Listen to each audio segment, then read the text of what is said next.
Hello everyone, welcome back to my channel. So today we will study about vestibular dysfunction. तो इस पे मैंने already जो brief anatomy है वेस्टिबुलर सिस्टम की और जो हम टेस्ट यूज़ करते हैं, ठीक है, जैसे कि डिक्स हॉल पाइक बीपीपीवी वगैरह के लिए, वो मैंने ऑलरेडी डिस्कस कर लिए हैं, तो उनका वीडियोस आप चेकआउट कर सकते हो. तो आज हम पढ़ेंगे about the vestibular system dysfunction. तो जो वेस्टिबुलर सिस्टम की पैथोलॉजी है उसको हम दो पार्ट्स में डिवाइड करते हैं, पेरिफेरल पैथोलॉजी और central pathology.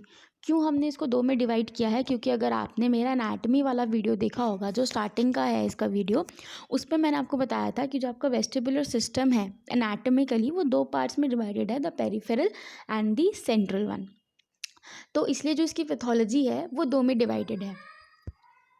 Then peripheral pathology में जो मतलब आपके सीएनएस के बाहर के सिस्टम है, जो आपके वेस्टिबुलर सिस्टम के साथ एसोसिएटेड है, वो आते हैं आपके पेरिफेरल वेस्टिबुलर सिस्टम में. ठीक है, तो इसकी जो पैथोलॉजी है वो दो मेन कॉजेज़ की वजह से होती है.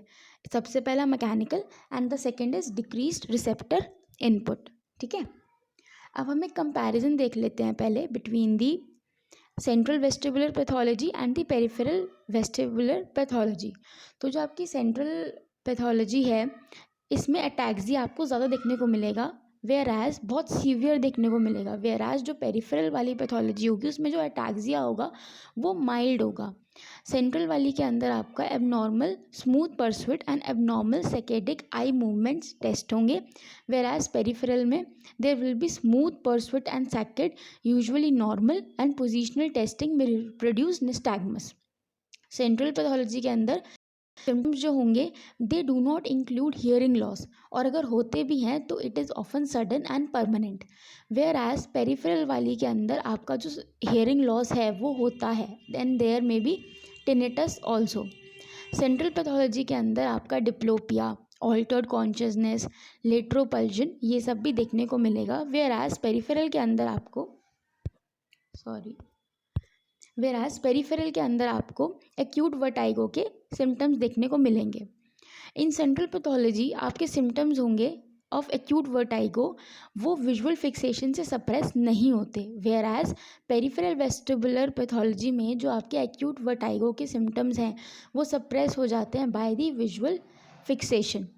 सेंट्रल पैथोलॉजी में आपका पेंडुलर निस्टैग्मस होगा, यानी कि eye oscillates at equal speed, whereas जो दूसरा वाला निस्टैग्मस होगा जो कि पेरिफेरल के अंदर होगा, तो nystagmus will incorporate slow and fast phases, तो there will be jerk nystagmus. अब सेंट्रल पैथोलॉजी के अंदर there will be pure persistent vertical nystagmus regardless of positional testing.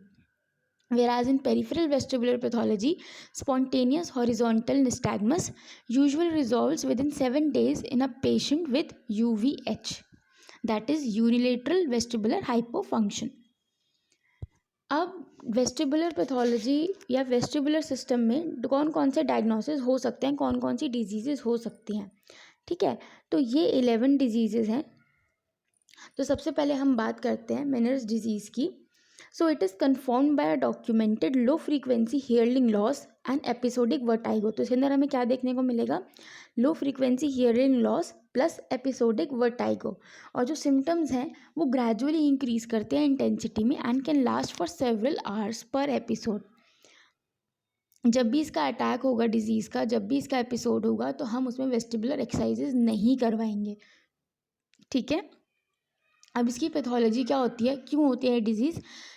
क्योंकि there is an increase in the endolymphatic fluid which causes distension of the membranous tissue. इसकी वजह से ये वाली disease देखने को मिलती है.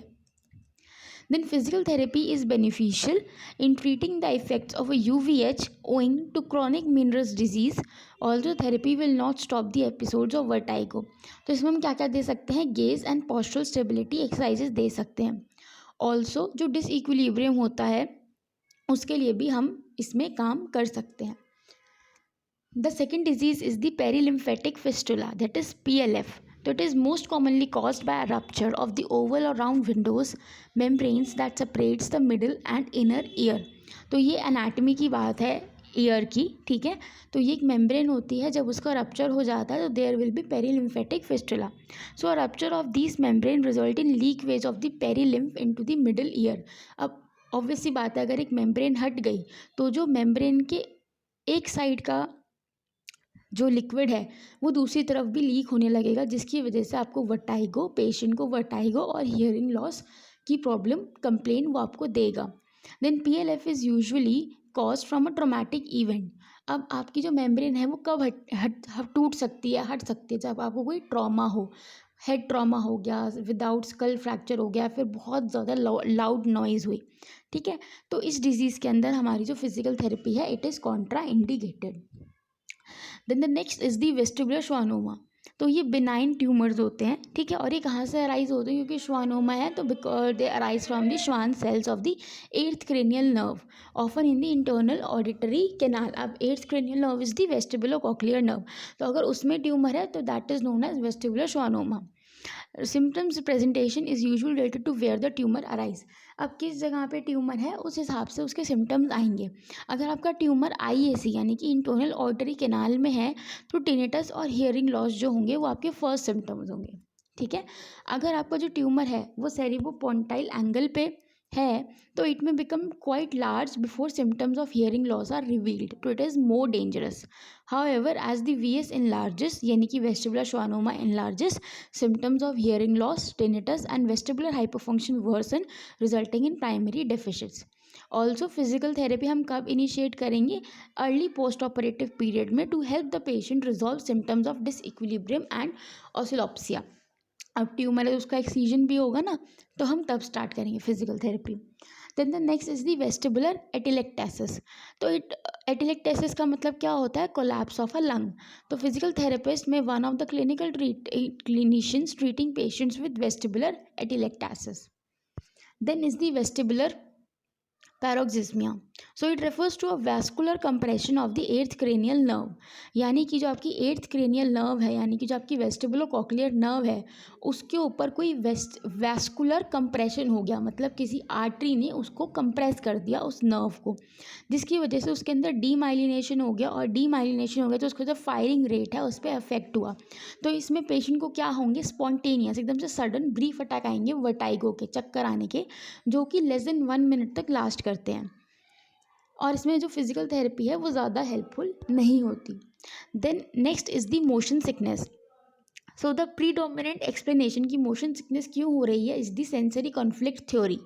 तो the 3 sensory inputs of proprioception, vestibular and visual information do not match stored neural patterns in the brain expects to recognize. So person experiences pallor, nausea, emesis, diaphoresis and motion sensitivity, and physical therapy भी इसमें use की जाती है to decrease the motion sensitivity. Then the next disease is the mal de debarquement. तो patient, इसको हम MD भी कहते हैं एब्रीविएशन में।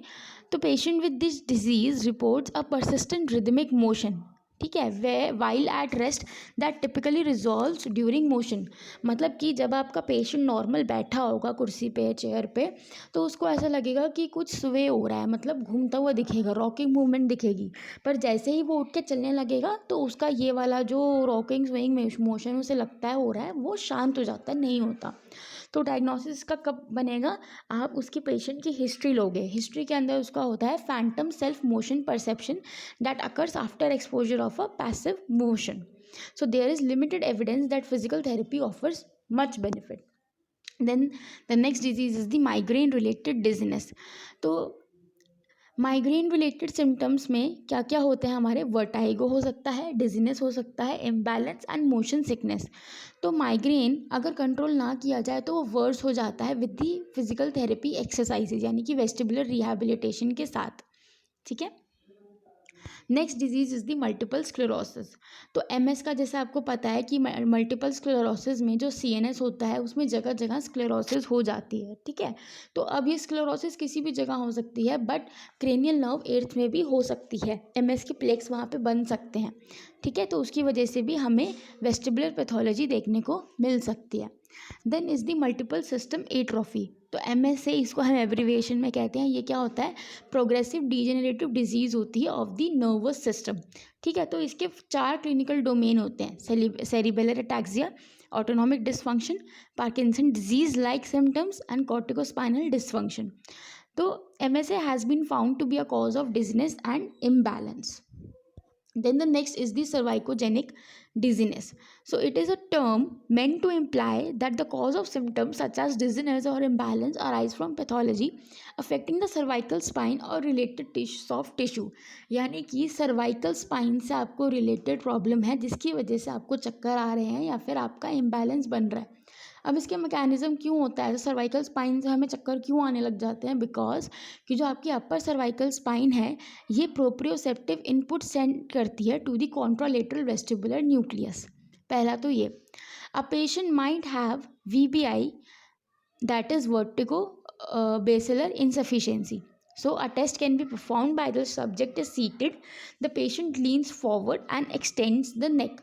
The neck is then rotated to 45 degrees towards the suspicious side यानी कि affected side, and repeated episodes of vertigo without the associated VBI symptoms usually suggest a peripheral vestibular diagnosis.